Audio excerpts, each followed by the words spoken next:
kala lenga faya pe kali solar kai milenga awai to jali la to lo tu fesili pole ala kala ma ika ya pe kali kai minga li mika na lo kola sa faya pe kaftai la vai pats ile cha long ngale mani sila yare sa cha ko le ngale o ke pika sa fai la cha la ya cha se cha la fai lo ngalan nu fa ngali ya cha tu sa sa ila ya cha le na chu langa ai nau la si le sunga kapten le lingesko ta ba ai tu lo le cha cha chung nu wa le ling fa ka le ya chu lo la vo lo mu tu ma le la cha la lo tu fai le sunga le ya pika I'll come back and kick you.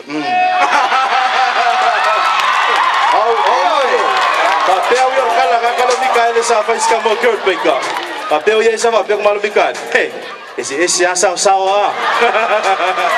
La fa matala ngala le fa mai Mikael. I'll come back and kick you back.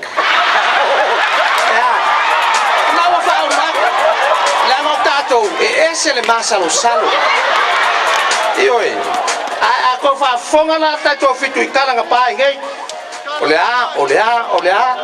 Ya se e fa ya kuwe. O tato le nga uma aso fa raile to tutuli. Ba fa mangalo. E vala watu